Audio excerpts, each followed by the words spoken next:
Mungu akinijalia nitaingia live kwenye saa 2 au saa 2:30. Lengo ni kutoa ufafanuzi huu. Kwa hiyo ni nukta ya kwanza. Lakini nukta ya pili ambayo nitaizungumza kiufupi sana na taarifa, kwa nini huyu anawahi kupona? Kwa nini huyu anachelewa kupona? Kwa nini huyu anachelewa zaidi kupona? Na wote wana ugonjwa mmoja, VVU, au ameambukizwa. Sasa tafiti ni kutafuta. Kila mtu ana njia zake aliotafuta ufumbuzi, kwanza kujua HIV ni nini na anaiondoaje au anapambanaje na hilo jambo, au anaamini kauli iliyosemwa na baadhi ya watu, aidha wataalamu au sio wataalamu, kuwa ukisha kuwa positive huwezi kuwa negative. Kuna mtu anazungumza kwa tafiti, kuna mtu anazungumza kwa kusikia. Kasikia fulani anasema na yeye anasema. Kwa kuna watu wawili. Kuna mtu anafanya tafiti kwa neno alilolisikia, anaweza akalizungumza au asilizungumzi. Kuna mtu yeye hajali, yeye anachokisikia naye anakwenda kuhadisia. Tena anakuwa mwalimu mzuri zaidi. Kwa mfano, Waafrika wengi hujitokeza kwenye mitandao na kuchambua matatizo na namna ya mipira kama vile wao wana kiwango kizuri zaidi au wameshafika hatua nzuri zaidi kwa hicho wanachokichambua. Kuna baadhi ya watu wana mitazamo hiyo.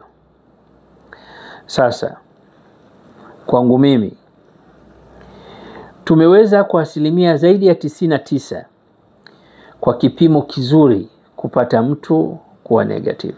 Tumeweza vizuri sana. Na tulitaka kwa vipimo fulani ambavyo ubora wake unawatosha wenyewe, nao huko waweze kupata mstari mmoja, ili mtu awe huru zaidi aendelee na harakati zake katika safari zake au katika safari yake ya maisha. Naamini tutalifanya muda si mrefu, kwa sababu ya changamoto zilizotokea tulishindwa kufanya hivyo. Tutalifanya ili mtu akija kwa TR Msigwa asiondoke isipokuwa aweze kupata mstari mmoja, awe imara zaidi, aendelee na harakati zake za maisha kwenye vipimo vyote, ili mradi kikiwa ni kipimo kinachotambua HIV aweze kupata mstari mmoja. Sasa kwa hapa nitaomba watu wataotaka kwanza apime acid,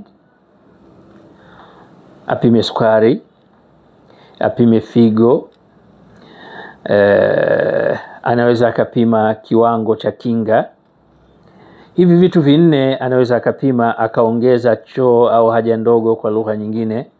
Akishapima vitu hivi, anitafute ndani ya mwezi huu au mwezi unaoanza nikijaliwa. Tunaweza kuanza na watu wachache, takriban watu 40 au 50 wanaotaka kupata negative kwenye kile kipimo ambacho ni cha hovyo. Ndio lugha pekee mimi naweza kusema ni cha hovyo, hakina maana yote. Wanaotaka nao kupata mstari mmoja huko wanitafute.